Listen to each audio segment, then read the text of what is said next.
سلام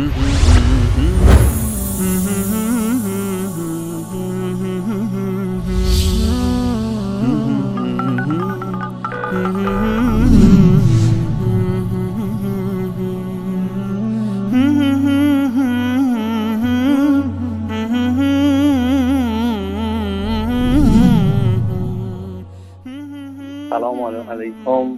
مجید هستم از قم، شیعه هستم. آقای انصاری، شما میدونید همه شیعیان به حضرت عایشه توهین نمی کنند.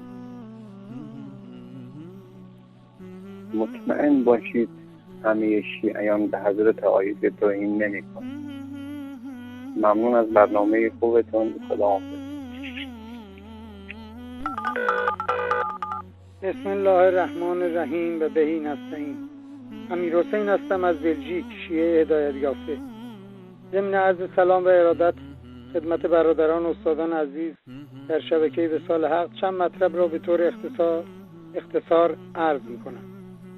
خطاب من با آن دست از شیعیان است که ادعای مسلمانی و دیانت می‌کنند ولی به بعضی از مسائل مهم توجه ندارند و قرآن را با درک صحیح از واژه‌های قرآنی نمی‌خوانند و آیات قرآن را با سخنان آخوندهای مشرک مطابقت نمی‌دهند. 1. وضو گرفتن مسلمانان در قرآن به طور وضوح و صریح بیان شده. اگر شیعه ها اعتقاد دارند که قرآن تحریف نشده، در مورد وضو می‌فرماید الی المرافق، نه از مرافق، یعنی دستها را بشویید به سوی آرنج. ولی شما شیعه ها و همینطور آخوندهای مشرک از خودشان تفسیر کردن که نه خیر، این الی المرافق نیست بلکه انا المرافق، یعنی از آرنج، در صورتی که ملاحظه کنن قرآن ذکر شده الی المرافق. چرا به قرآن عمل نمی کنن؟ 2. قرآن می‌فرماید محمدًا رسول الله الذین معه اشداء علی الکفار و رحماء بینهم. این فرموده که یاران محمد رسول الله با کفار شدید هستند و با خودشان مهربان. خب من از این شیعیان سوال میکنم، این یاران پیامبر چه کسانی بودند که با هم مهربان و دلسوز بودند؟ جز همین افرادی را که شما آنها را لعن و نفرین میکنید. واقعا خجالت دارد که نام مسلمان بر خود میگذارید. 3. وقتی خداوند در سوره نمل آیه 20 و 21 میفرماید همه مخلوقات را خداوند خلق کرده، تأکید میکنم همه مخلوقات، پس چطور میگویید حضرت علی و بقیه اهل بیت رسول به شما حاجت میدهند، رزق و روزی میدهند و شما را به بهشت میبرند؟ آیا اینها مخلوق خدا هستند یا اینکه خالق هستند؟ کمی انصاف حتما شما را به هدایت نزدیک میکند.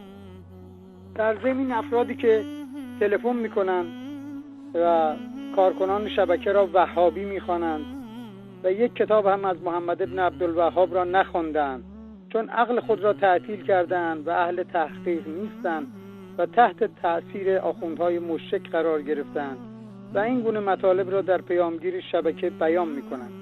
اولا وهاب یکی از نامهای خداوند است.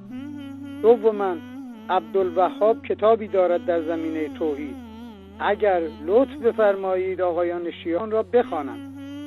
شما شیعه ها و آخوندها اهل سنت را وهابی میدانید، ناصبی میدانید، خون و مالشان را مباح میدانید، ولی نمیدانید که همه موحدین که فقط از خدا حاجت میخواهند وهابی هستند. و این آخوندهای مشرک، میگویم به این آخوندهای مشرک، الان قرن 21 است، قرن ارتباطات، قرن تکنولوژی، قرن موبایل و کامپیوتر و ماهواره ها. شرکیات شما آخوندها یه مشرک دیگر رنگی ندارد، نمیتوانید کاری بکنید، دستتان رو شده است. و السلام علیکم و رحمت الله و برکاته.